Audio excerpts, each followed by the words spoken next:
Bismillahirrahmanirrahim.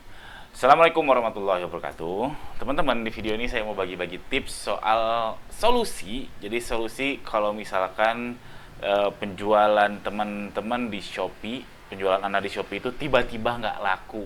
Aduh, kok tiba-tiba nggak laku? Ada apa nih? Itu pasti ada alasannya, nggak bisa sekonyong-konyong, dan jangan langsung dijudge.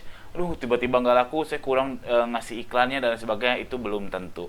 Oke, kita mulai aja. Jadi ada protokolnya. Jadi ini saya akan jabarkan protokol yang biasa saya lakukan. Mungkin nggak berhasil di teman-teman, mungkin juga berhasil. Cuman ini yang biasa saya lakukan. Jadi bentuknya seperti flow chart ya teman-teman. Jadi produk di Shopee tiba-tiba nggak laku, pertama harus cek dulu seberapa nggak laku. Jangan hanya feeling. Aduh, kemarin 10, sekarang 7. Kalau sehari itu terlalu cepat. Saran saya itu ukur per minggu. Jadi minggu ini apakah lebih nggak laku daripada minggu lalu? Contohnya misalkan minggu lalu itu terjual 100 pieces, lalu minggu ini terjual cuma 80 pieces. Ini jelas ada penurunan. Atau minggu lalu ternyata 2000 pieces, sekarang terjualnya 1000 pieces, ini jelas ada penurunan. Harus dicek. Caranya gampang banget, teman-teman masuk ke seller center. Lalu di sini teman-teman bisa cek beranda bisnis saya, produk, performa, lalu cek ini ada per minggu. Jadi bisa pilih misalkan minggu ini terjualnya ini saya ada 771 untuk produk yang ini. Minggu lalu berapa? Minggu lalu ada 2700 produk yang sama. Oh, karena minggu lalu 2 minggu lalu itu 11-11, jadi nggak valid karena 11-11, 12-12, lebaran itu mungkin nggak valid. Jadi mungkin cari data yang lain. Misalkan awal bulan November terjualnya 641 produk yang ini, lalu akhir Oktober terjualnya 1800. Oh, berarti ada penurunan, berarti ada yang salah. Nah, itu harus dicek, harus tahu penurunannya berapa piece dan seberapa banyak. Dihitung kalau misalkan dari 100 ke 80 ya artinya penurunannya adalah 20%. Kalau dari 2000 ke 1000 artinya penurunannya adalah 50%. Ini penting ya, penjual zaman now, penjual online itu nggak hanya jangan selalu kira-kira, lebih banyak dihitung ya. Oke, lalu cek apakah ada perubahan atribut, apakah dalam rentan waktu yang teman-teman rasa produk teman-teman jadi nggak laku itu, apakah teman-teman ada rubah judul, rubah foto, atau rubah deskripsi. Jika iya, itu jangan diulang teman-teman.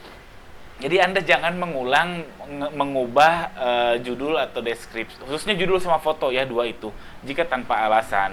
Jadi saran saya, teman-teman harus punya listnya nih dari seluruh produk teman-teman, katakanlah 30 hari terakhir, download aja datanya, lalu urutkan berdasarkan conversion rate.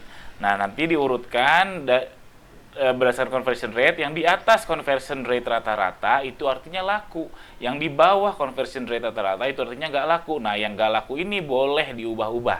Kalau yang laku ini biarin aja, walaupun ternyata teman-teman itu judulnya nggak sesuai sama si youtuber A atau nggak sesuai sama tips dari saya, ya kalau udah laku ya udah biarin, jangan diapa-apain, nanti bisa gawat.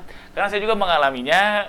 Ini kayaknya bagus diginiin deh, ternyata jadi nggak laku. Waduh, kesal bukan main, dibalikin susah lagi naiknya. Oke, jadi yang sudah laku biarkan, dan apa itu laku, yang di atas conversion rate rata-rata teman-teman. Pasti beda-beda.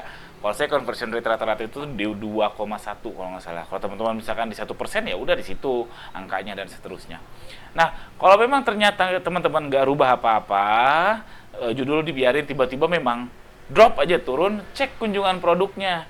Nah, contoh yang tadi misalkan minggu ini saya terjual 1832, lalu minggu depannya itu terjual 641. Pengunjungnya nih, cek nih, ini 10.000, lalu minggu sebelumnya itu ada 13.000. Waduh, pengunjungnya juga turun ternyata. Nah, itu harus dicek. Kalau turun juga, nah turunnya segimana? Kalau yang tadi ketemu angka turun 20%, ya udah, kalau pengunjungnya juga turun 20% artinya turun. Tapi kalau pengunjungnya cuma turun 10%, itu anggap aja sama, bukan naik, bukan turun pengunjungnya.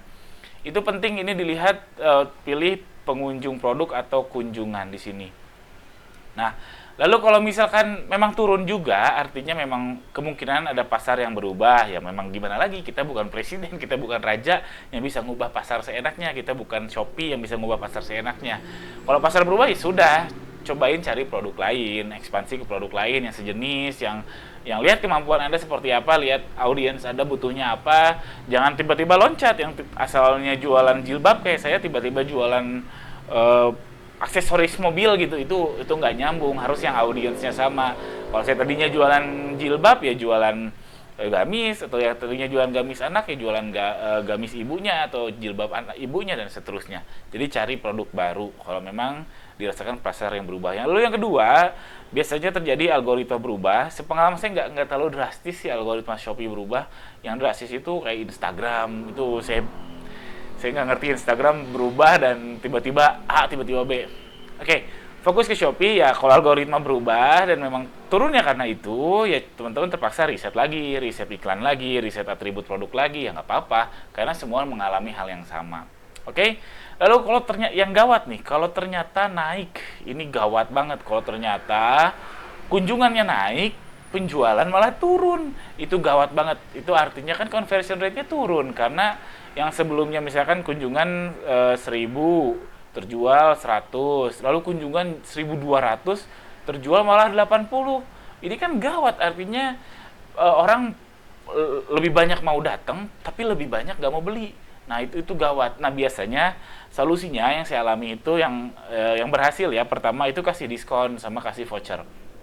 Jadi artinya orang-orang yang datang itu nggak jadi beli itu karena aduh kemahalan atau aduh ada yang lebih murah. Tapi kalau kita kasih voucher, lumayan nih vouchernya, atau kasih diskon nih, mumpung diskon nih. Jadi kan buying power atau purchasing powernya beda-beda. Ada yang tanggal tua, tanggal muda, ada yang lagi memang butuh banget, ada yang nggak butuh banget. Kalau ditambah diskon atau voucher itu biasanya memang lebih menggugah untuk beli. Artinya conversion rate-nya naik. Lalu yang kedua, mungkin teman-teman jarang sadari adalah masalah assortment atau availability. Misalkan teman-teman jual jilbab, kayak saya jual jilbab yang terlaku itu warna hitam ya. Ternyata di minggu yang saya tenggarai nggak laku itu warna hitam sering kosong. Nah, itu kan artinya ya penurunan omset, penurunan penjualan karena orang datang itu mau beli warna hitam, bukan mau beli warna putih. Nah, makanya pastikan varian yang atau SKU yang best sellernya availability-nya terjaga. Oke, itu aja tips ini. Silahkan langsung dipraktekkan. Teknisnya lebih gampang mulai dari bisnis saya produk lalu performa. Pastikan teman-teman mengukur semua, turun itu seberapa, pengunjungnya itu turun seberapa, kalau naik itu seberapa, conversion rate-nya yang rata-rata itu seberapa, dan seterusnya harus terukur ya, jangan pakai feeling aja. Sekian aja, jika ada pertanyaan tolong tuliskan di kolom komentar di bawah. Jika teman-teman suka tolong subscribe channel saya ini. Sekian, assalamualaikum warahmatullahi wabarakatuh.